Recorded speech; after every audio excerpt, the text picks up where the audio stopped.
ማሃጃያ በተባለ ጥልቅ ጫካ በሚገኝ ድብቅ እስር ቤት ውስጥ ሁለት የቀድሞ የልዩ ኃይል አባላት በስውር ጥቃት ለመሰንዘር ተዘጋጅተዋል።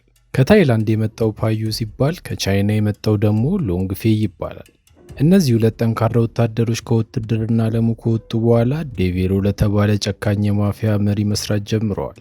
በዚህ ቀን የተሰጣቸው ተልዕኮ ግልጽ ነበር። ጫካ ውስጥ የሚገኘውን የወታደራዊ ካምፕ ማጥቃትና የታሰሩትን እስረኞች ነፃ ማውጣት ነው። እነሱም እስከ ጥርሳቸው ታጥቀው እጅግ ፈጣንና አሰቃቂ ጥቃት በካምፑ ላይ ከፈቱ።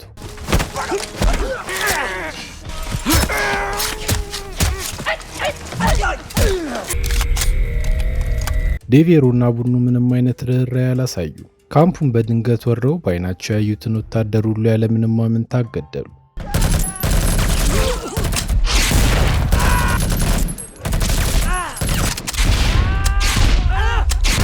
ከእነዚህ አሳዛኝ የጥቃቱ ሰለባዎች መካከል ጃካ የተባለ ወታደር ሚስት አንዷ ነበረች። በሚስቱ ሞት ምክንያት ጥልቅ የሆነ የልብ ስብራትና በከፍተኛ ቁጣ ታውሮ ጃካ በሚስቱ ላይ ለፈጸሙ ግፍ አጸፋውን ለመመለስ ቆርጦ ተነሳ። ራሱን በቀጥታ ወደ ጦርነቱ መሃልም ወረወረ።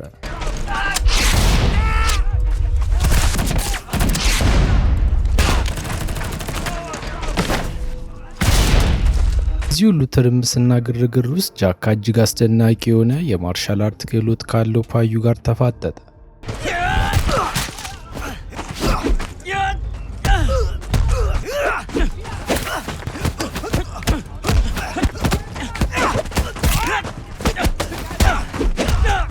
በፍልሚያው መሃል ግን አጠገባቸው የፈነዳው ቦምብ ሁለቱንም ወርውሮ ለያያቸው። የቅጥረኞቹ ቡድን ካምፑ ሙሉ በሙሉ በቁጥጥር ስር ካስገባ በኋላ የካምፑን አዛዥ እስረኞቹ ወደሚገኙበት ስፍራ ጎትተው አመጡ።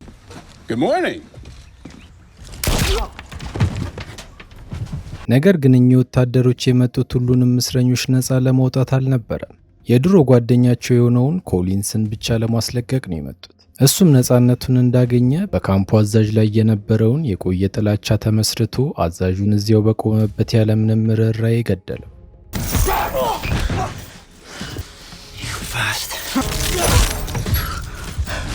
በመጨረሻም የፈጸሙትን ወንጀል መረጃዎች ለማጥፋት ካምፑን በውስጡ ካሉት ሰዎች ጋር በሳት አጋይተው አካባቢውን ለቀው ሄዱ። ሆኖም በችኮላቸው ምክንያት አንድ የረሱት ወታደር ነበር። ሚስቱን ተነጥቆና ቆስሎ ራሱን የሳተው ጃካ በሕይወት ተረፈ። ክፉኛ ቆስሎና ተዳክሞ የነበረ ቢሆንም የዛን ቀን ሚስቱን ጨምሮ የሞቱትን የትግል ጓደኞቹን አስክሬን አንድ በአንድ ሰብስቦ ተገቢውን የቀብር ስነ ስርዓት አደረገላቸው። ይህ በእንዲህ እንዳለ በከተማ ውስጥ ሱፋንግ የተባለች አንዲት ተጽዕኖ ፈጣሪ ሴት ኮሊንስ ከተጠለፈበት ካምፕ በነፃነት መውጣቱን የሚገልጽ ሚስጥራዊ መረጃ ደረሳት። ወዲያውኑም ጊዜ ሳታጠፋ ኮሊንስንና ቡድኑን ለአንድ ልዩ ተልዕኮ እንዲቀጥሯቸው ለአጋሮቿ ጥብቅ ትዕዛዝ ሰጠች። የዛን ቀን ምሽት ጃካ የፓይንና የሎንግፌይን መገኛ ሲያፈላልግ ውሎ በመጨረሻ አንድ መረጃ አቀባይ ተዋውቆ ገንዘብ ከፈለ። ሚስቱን የገደሉበትን ወታደሮች እስኪይዝ ድረስ እንቅልፍ እንደማይወስደው ያውቃል። መረጃ አቀባዩም እነዚህ ሁለት የቀድሞ ወታደሮች በዚያን ጊዜ ነፍሳቸውን ለማቆየትና የዕለት ጉርሳቸውን ለማግኘት ሲሉ በድብቅ የነፃ ውጊያ መድረክ ላይ እንደሚፋለሙ አሳወቀው። እሱም የዛኑ ቀን ወደዚህ መቋመሪያ ስፍራ ገባ። ከተመልካቾቹ ጋር ሆኖ በበቀል እሳት በሚንቦጎቦጉ አይኖቹ ፓይ ሲዋጋ ተመለከተ።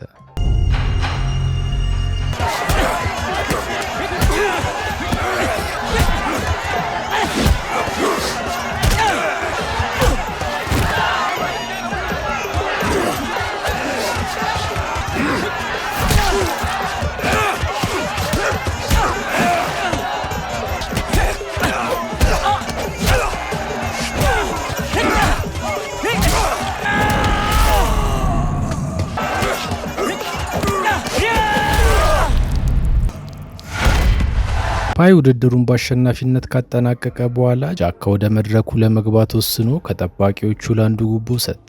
ነገር ግን እንደጠበቀው ከፓይ ጋር ከመፋለቅ ይልቅ እጣው ከሎንግፌይ ጋር አጣመረው። በከፍተኛ ጥላቻ ተገፋፍቶ ምንም ቃል ሳይተነፍስ ነበር የተወረወረበት።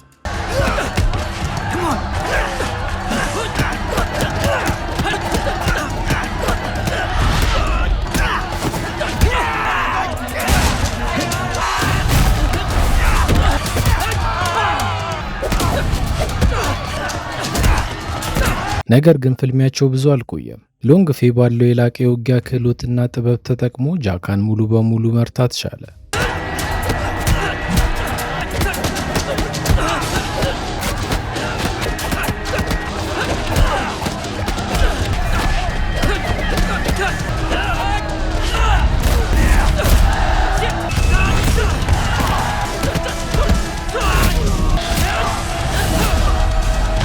በዚህ መሃል ግን ፓይ ጃካን እንዳየው ወዲያውኑ ማን እንደሆነ ስላወቀ በፍጥነት ተሸክሞት ከስፍራው በመውጣት ወደሚኖሩበት ቤት ወሰደው። ጃካ ራሱን ሲያቅ ምግብ አቀረቡለት። በመቀጠልም በወታደራዊ ካምፑ ጥቃት ወቅት በእውነት ምን እንደተፈጠረና የተደበቀውን እውነታ ገለጹለት። በዘመቻው ወቅት መንገዱን ይመራ የነበረው ዴቬሮን ብቻ ይከተሉ እንደነበር አስረዱት። ተልኳቸው በአሸባሪ የታገቱ ንጹሐን ዜጎችን ነፃ ለማውጣት ያለመና የሰብአዊ ዘመቻ እንደነበር ነገሩት። ነገር ግን ይህ ሁሉ ፈጽሞ የውሸት ፕሮፓጋንዳ መሆኑን ያወቁት ከረፈደ ነበር። የዘመቻው ትክክለኛና ዋነኛ ዓላማ በድብቅ የአሸባሪውን ቡድን መሪ የሆነውን ኮሊንስን ነፃ ማውጣት ሆኖ አገኙት። ካምፑ በፈንጂ ከመጋየቱ በፊት በፓይና በሎንግፌ ላይ ራሱ ጥቃት ተሰንዝሮባቸው ነበር። ክፉኛ ተደብድበውና ከተቀሩት እስረኞች ጋር አብረው እንዲሞቱ ተወርውረው የነበረ ቢሆንም እነሱ ግን ፍንዳታው ከመከሰቱ ከደቂቃዎች በፊት ከእስር ቤቱ አምልጠው የተረፉት እስረኞችን ታድገው ለመውጣት ቻሉ። አሁን ጃካ፣ ፓይና ሎንግፌ ጠላታቸው አንድ እንደሆነ ተገነዘቡ። የፈጠሩትን አዲስ ህብረት ለማጽናት የውስኪ ብርጭቋቸውን አጋጅተው አንድነታቸውን አወጁ። ችግሩ ግን የሚስቱ ሞት ሐዘን ከልቡ ያልጠፋው ጃካ የራሱን ሚስጥራዊ እቅድ ቀምሮላቸዋል። በማግስቱ ጠዋት ፓይና ሎንግፌ ከእንቅልፋቸው ሲነቁ ጃካን አልጋው ላይ አላገኙትም። ይባስ ብለው ፈጽሞ ባልጠበቁት ሁኔታ ለአካባቢው ፖሊስ ሁለቱም የቀድሞ ወታደሮች በህገ ወጥ ፍልሚያ ላይ ተሳትፈዋል ብሎ በመክሰስ በቁጥጥር ስር እንዲውሉ አደረገ። ነገር ግን ጃካ በዚህ ብቻ አላቆምም። የኮሊንስን የቅርብ ሰው አግኝቶ ፓይና ሎንግፌ ከፍንዳታው በህይወት እንደተረፉ መረጃ ሰጠ። ኮሊንስ የትም እስር ቤት ቢታሰሩ እንደሚያገኛቸው እርግጠኛ ነበር። በሌላ ትዕይንት ቲየን የተባለች ሴት ወደ ማሃጃያ ከተማ ስትገባ እንመለከታለን። ይቺ ሴት ቁጥር የማትጨርሰው የቤተሰብ ሀብት የወረሰች የቻይና ባለ ሀብት ልጅ ነበረች። ነገር ግን በቅንጦትና በምቾት የመኖር ምንም አይነት ፍላጎት አልነበራትም። ከዚህ ይልቅ በከተማ ውስጥ በስፋት እየተንሰራፉ ያሉትን አደገኛ ወንጀለኞች ለመዋጋት ሙሉ ሀብቷን ለመለገስ ወሰነች። በሌላ በኩል በከተማው ውስጥ በሚኖሩ የቻይና ማህበረሰብ ላይ የሚፈጸመው ወንጀል ከጊዜ ወደ ጊዜ እየባሰና አሳሳቢ እየሆነ ሄደ። የቻይና ኤምባሲም በእነዚህ ቡድኖች ላይ ጠንካራ እርምጃ ለመውሰድ ከአካባቢው መንግስት ጋር በቅርበት መስራት ከጀመረ ሰነባብቷል። ቲያን አውሮፕላን ማረፊያ እንደደረሰች የቻይና ኤምባሲ የጸጥታ ኃላፊ ነበር መጥቶ የተቀበላት። ኃላፊው በከተማው በሚኖራት ቆይታ ምንም አይነት አደጋ እንዳይደርስባትና ደህንነቷን ሙሉ በሙሉ የተጠበቀ እንዲሆን ከቻይና አምባሳደር ጥብቅ ትዕዛዝ ተሰጥቶታል። እሱም በትዕዛዙ መሰረት በሰላም ወደ ቀጠሮዋ ወሰዳት። የመጀመሪያ ቀጠሮዋ ከቻይና ኤምባሲ የጸጥታ ኃላፊ ጋር በቀጥታ የቴሌቪዥን ቃለ መጠይቅ ላይ መቅረብ ነበር። በአካባቢው ሰፊ እንቅስቃሴ የሚያደርገውን ኃይለኛ የወንጀለኛ ቡድን ለማፍረስ ስላላቸው ቁርጠኛ እቅድ በሰፊው ተወያዩ። ውይይቱን በጥሞና ስታዳምጥ የነበረችው ሱፋንግ ታዲያ ተቃጠለች። የቲየን ከመንግስት ጋር መተባበር ህገወጥ የንግድ ስራዋን ከፍተኛ አደጋ ላይ እንደሚጥልባት ታውቃለች። በዚህ ምክንያት ቲየንን በአስቸኳይ ለመግደል ወስና ኮሊንስንና ቡድኑን ለመቅጠር ወሰነች። መልሳቸውን ፈጣን ነበር። ቲየን ኢንተርቪውን ጨርሳ ከስቱዲዮ ለመውጣት እየተዘጋጀች ኮሊንስ ከታጠቁ አባሎቹ ጋር በድንገት አድፍጠው አደገኛ ጥቃት ሰነዘሩ።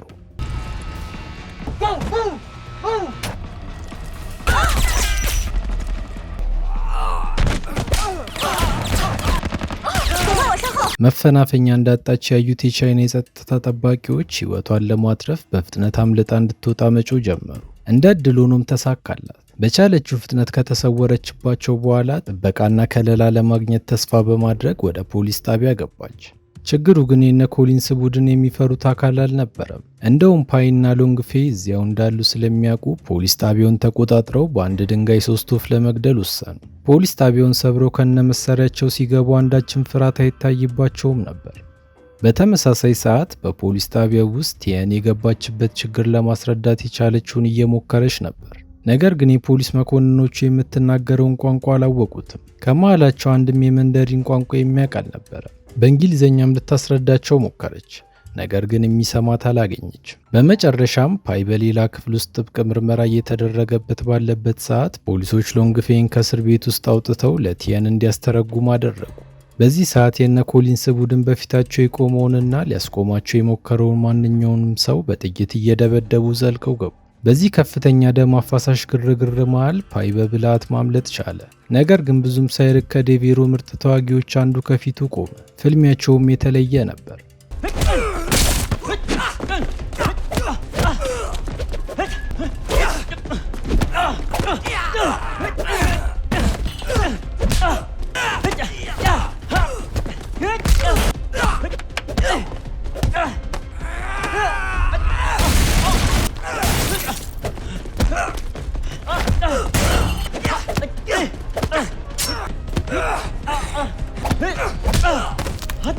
ፓይ አቅሙ ተዳክሞ ሊሸነፍ በተቃረበበት ወሳኝ ሰዓት ግን ጃካ ከየት መጣ ሳይባል አዳነው። ቀጥሎም በፍጥነት እንዲሮጥ አዘዘው። በመቀጠልም ውጊያውን በመቀላቀል ከዴቬሮ ገዳይ ቡድን አባላት ጋር ፊት ለፊት ተፋጠጠ።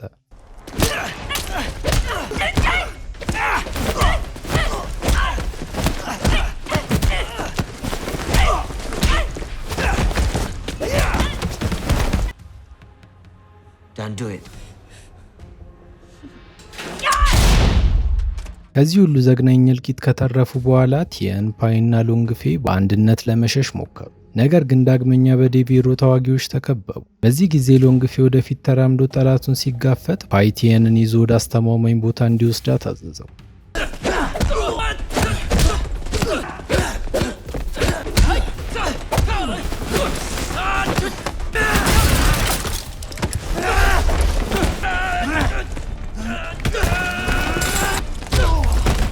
ተሳክቶላቸው ሶስቱም በህይወት ተርፈው ከፖሊስ ጣቢያ ማምለጥ ቢችሉም የኮሊንስ ቡድን ግን ተስፋ አልቆረጠም። እንደውም ማሳደዳቸው በተጠናከረ መንገድ ቀጠለ።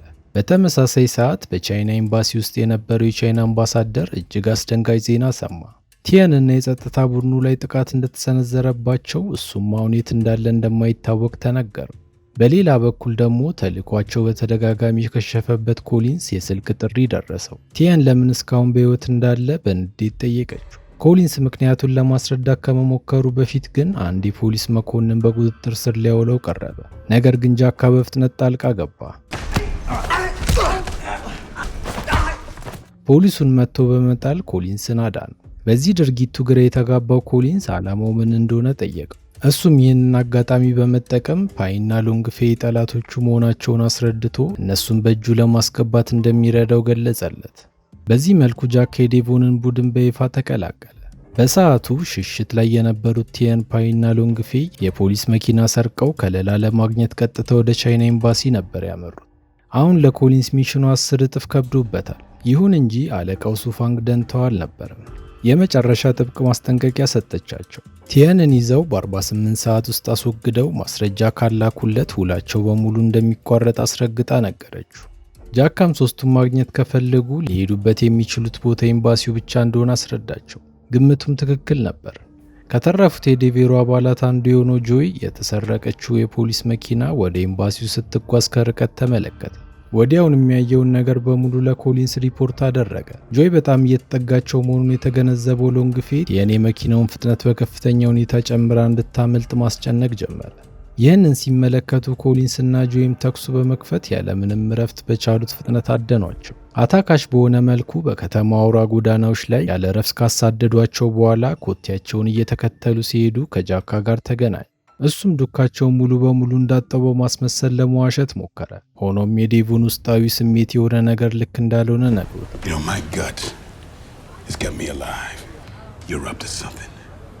በሌላ በኩል ደግሞ መፈናፈኛ ያጡት እነ ፓይ በአካባቢው ወደሚገኝ አንዲት አነስተኛ ምግብ ቤት ሾልከው ገቡ። የምግብ ቤቱ ባለቤት ወደ ውጭ እስኪወጣ ድረስ ጠበቁ።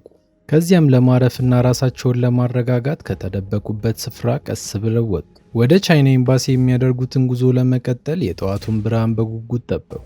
አሁን ከኮሊንስ ቡድን ጋር አብሮ የሚሰራው ጃካ የሚስቱን አሰቃቂ አሟሟት እያስታወሰ በጸጸትና በበቀል መቃጠሉን ቀጥሏል።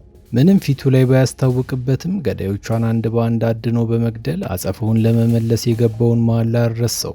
በዚህ ሰዓት ፓይና ሎንግፌ አዲስ እቅድ ማውጣት ጀመሩ። ከዚያም ወዲያውኑ በስልክ ደውለው ቲየንን አሳልፈው ለመስጠት ፈቃደኛ እንደሆኑ አሳወቁ። ነገር ግን ይህን የሚያደርጉት ኮሊንስ $100,000 የሚከፍላቸው ከሆነ ብቻ እንደሆነም አስረዱ። ኮሊንስም ወዲያው ነበር የተስማማው። የመገናኛው ጊዜና ቦታም ተወሰነ። የሚገናኙበት ሰዓት እየቀረበ ሲመጣ ግን ዴቮን ነገራቸው ስላላማረው ተጨማሪ ኃይል እንዲያሰባስብ ኮሊንስን አዘዘው። በተመሳሳይ ሰዓት የፓይ ቡድንም ለፍልሚያው መዘጋጀት ጀምሯል። መጀመሪያ የሄዱት እዚህ ግለሰብ ጋር ነበር። ከዚህ ቀደም ፓይ ህይወቱን አትርፎለት ስለነበር ምንም ነገር ቢጠይቀው እንደሚሰጠው እርግጠኛ ነው። እንዳገኙት ዛሬ ለሚያደርጉት የሞት ሽረት ፍልሚያ ራሳቸውን ለማዘጋጀት የጦር መሳሪያዎች እንዲሰጣቸው ጠየቀው። እንዳሰቡትም ተስማምቶ የፈለጉትን ያህል የጦር መሳሪያ እንዲወስዱ ፈቀደላቸው። ነገር ግን ፈጽሞ ባላወቁት ሁኔታ ኮሊንስና የቀጠራቸው ነፍሰ ገዳዮች አስቀድመው አካባቢውን ወረውት ነበር። ከጥቂት ደቂቃዎች በኋላ እነ ፓይ ቦታው ላይ ተገኙ። ቲያን እና ሎንግፌ በፊተኛው በር በኩል ሲገቡ፣ ፓይ ግን ከጀርባ ባለው መግቢያ በኩል ሾልኮ ገባ። ከዛ ምንም ሰዓት ሳያባክን በከፍተኛ ፍጥነት ጠባቂዎቹን አንድ በአንድ ድምፅ ሳያሰማ ማስወገድ ጀመረ።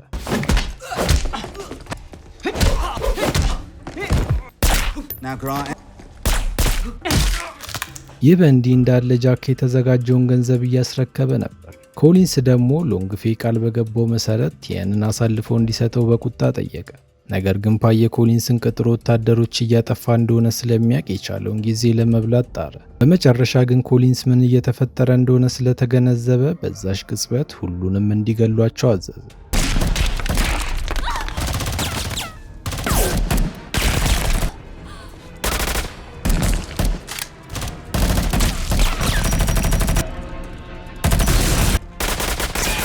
በዚህ ሁሉ ጥንቅትና ግርግር መሃል ታዲያ ጃካ ጠላቱን ለብቻው በማግኘቱ ሳያወላውል ተወረወረበት።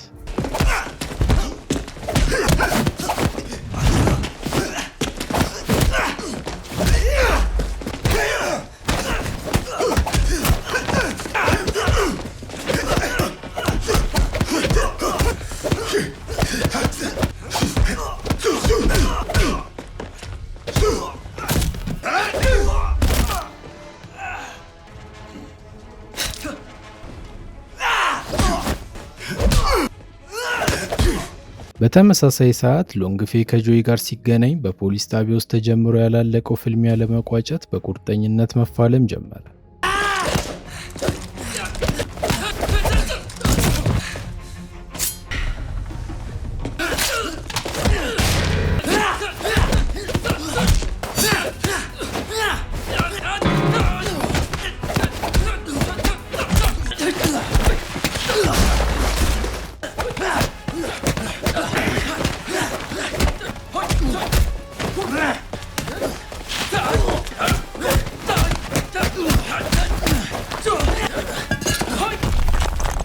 ከዚህ አሰቃቂ ትግል በኋላ ጠላቱ ዴቮንን የቆሙ ፌሮዎች ላይ ሰክቶ በቀሉን መወጣት ቻለ። ይህን እንዳደረገ ወዲያውኑ ለቻይና አምባሳደር ነበር መልእክት የላከው። ያሉበትን ትክክለኛ ቦታ በማሳወቅ ተጨማሪ የኃይል ድጋፍ እንዲላክላቸው ጠየቀ። በዚያው ቅጽበት ሰዎቹ አንድ በአንድ ሲወድቁና ሲሞቱ ይመለከት የነበረው ኮሊንስ በፓይ ላይ ተከታታይ ተኩስ ከፈተበት። ነገር ግን የያዘው ጥይት ሲያልቅበት በባዶ እጁ ለመዋጋት ተገደደ።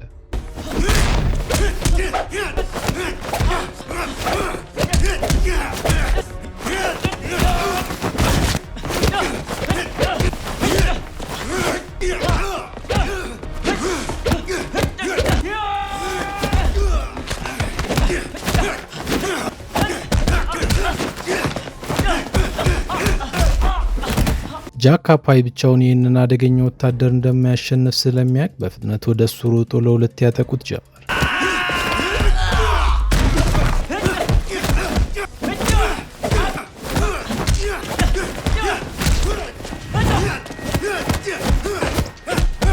ነገር ግን የኮሊንስ ጉልበት መቋቋም አልቻለም። በፍጥነትም ሆነ በጉልበት አይገናኙም።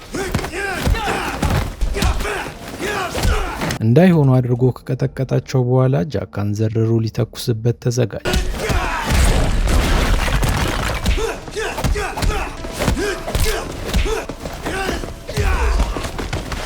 ቲያን የጃካን ሕይወት ለማትረፍ ወደ እሱ ስትሮጥ ሕይወቷ ለትንሽ አልፎ ነበር። በጥይት ሊመታት አቀባብሎ እንደተኮሰ ግን ሎንግፌ ዘሎ መሃል በመግባት ተመታላት። ኮሊንስ የመጨረሻውን ጥይት ለመተኮስ ሲዘጋጅ ፓይ የቀረውን ኃይል ሰብስቦ በድጋሚ ከወደቀበት ተነሳ። ከዚያም ለመጨረሻው ፍልሚያ ፊት ለፊት ተጋፈጠ።